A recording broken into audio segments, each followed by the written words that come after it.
Hello and welcome to Night Treks. The night is dark, so it's time for a tale. And I'm Tom, your ghost host, and this is your ghost guy, Tim. You didn't put that up there tonight, ghost guy I Tim. didn't put that up But there. No. but this is our strange journey into one story that is dark, strange, and maybe true and maybe not. We're going to leave that for you to decide at the end. And tonight is a little different because we're usually pre recorded, but we are live on YouTube tonight. And we appreciate you being here. And I hope the watchers enjoy the story. Well, Ghost Guy Tim, there you go, is going to be telling the tale tonight. And the name is kind of wonky. I'll just leave that for him to tell you, but it's an old Kansas legend. So Tim, take it away. There are lots of places in Kansas that people don't go anymore, especially if you explore the rural roads. Lots of them out there, little two-lane highways that nobody drives down, dirt roads that lead to cities where three people live, if that. In recent years, a group on Facebook, Being Abandoned Kansas, has taken up the hobby of going out and Mhm. photographing many of these missing towns. The Kanza Indian, otherwise known as a Ka, existed here in Kansas beginning at about 1300 AD. They've been in Wow. Kansas for a very long time, and their legends date back centuries, even before the beginning of them. Some say they are descendants of the Anasazi Indians out of the southwest portion of the United States. One of their legends is out of a creature called Cha Be Tao, something that is always interesting. For your protection, we've made sure not to use the real name of that particular creature, just because they believe that if you say it, it'll come for you. Wow. A few years ago, there was a man by the name of James Chabe here in Kansas. He'd grown up in the state, often wondering what his heritage was. He'd spent some time doing things like looking through the archives, trying to figure out who he'd come from, who his descendants were. His name was so different, especially just being the letters CHA with a space and BE. Nobody knew who he was or where he was. He'd even tried to find out from his father, but his father wouldn't tell him very much. Just that his grandfather would often say that they were always Chabe. What happens though is that he was on one of these groups exploring abandoned Kansas when he saw an odd sign out in the distance in one of the pictures, and he increased the size of it till he could see exactly what it says. It was an old hand carved wooden sign with the words Chabe on it. He Wow. got involved with the group and began asking questions about where it was and found out that it was somewhere in Riley County, Kansas, off a little dirt road. Exploring with his family one day, he went looking for it, and sure enough, he passed that wooden sign. But it also said 8 miles with an arrow pointing that way, and he turned that direction to go, his wife wondering what they were doing. After that 8 miles, they arrived in a little town. It was actually a fairly bustling town compared to the size of it. There couldn't have been any more than 20 houses, but it had its own gas station with cafes sitting there, a place called Chabe Bridal Shop, another place sitting there along the way being Chabe's nursery, Chabe's grocery store, or an IGA that was out of business for quite a few years. Wow. He and his wife turned around and they went into the cafe slash gas station. And as they entered, they realized that many of the people that were sitting in there turned to look at them in surprise, as if they hadn't been expecting somebody to just show up out of nowhere. The person working at the counter asked him, "Well, what are you doing here?" And James said, you have to understand, I've tried to find out my entire life where my name came from. And I happened to see a picture in one of these groups with the name of my last name, Chabe. And the person looked at him and said, "Who you want to speak with is Matilda over in the corner." And he looked in that direction, and sitting there was a gnarled old woman, looking very much like a tree trunk with the bark that is there wrinkled. And he went over to sit down across from her, and she said, "I know who you are. You may not, Wow. but your last name is Chi." And he said, "No, my last name is Chabe. That's why we're here. I want to find out who we really are. And she shook her head again. And she said, no, your last name was Chi. Your grandfather was a man by the name of Donovan Chi. He left Wow. here during the Korean War, along with many of the other residents disappearing over time. Many people forgot about him. We know that he left with a woman named Maria.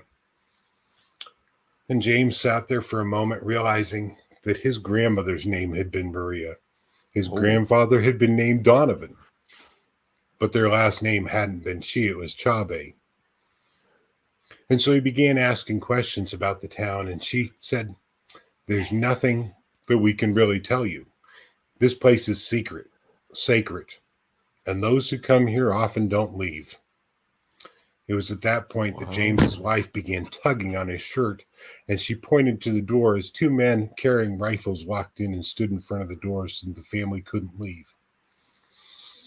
He was startled by this, and he said, well, what's going on?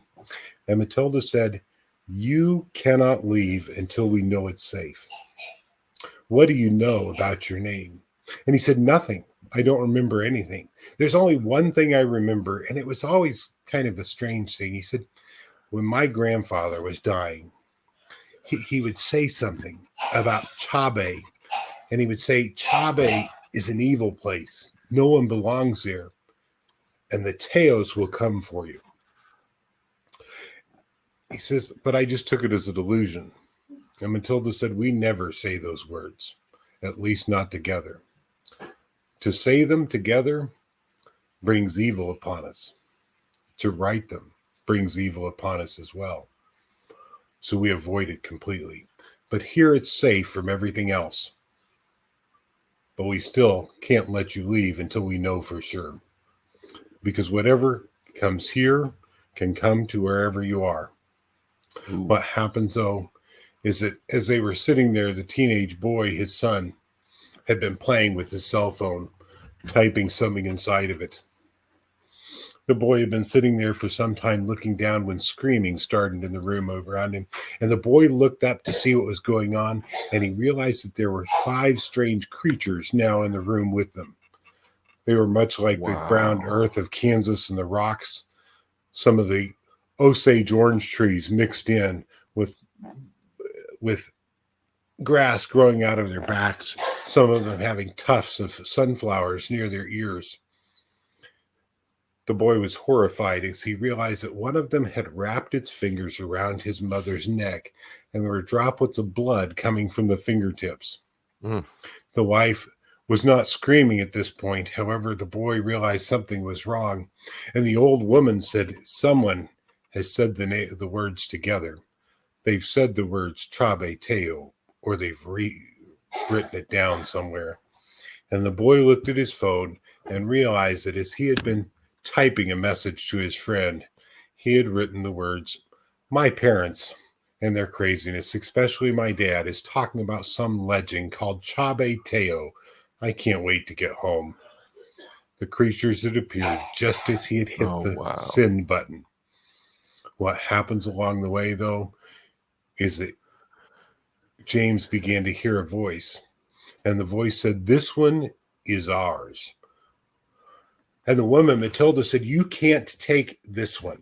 She doesn't belong to you. She doesn't know the rules. And one of the creatures looked up and said, it doesn't matter. You and I, we've had a contract for decades. The same contract that our ancestors have had for hundreds of years. For you to speak our name requires a bride. We'll take the woman with us. The woman began to scream at this point. I mean, she was terrified. James was shouting, you can't take her. This isn't happening. And then Matilda raised her hand and said, wait, there's a solution to all of this. She said, we have to wait a few minutes. And she encouraged the creatures to calm themselves just a little bit. Some of them seemed very anxious to get away from the area. And the front door of the gas station cafe opened up, and a young lady walked in.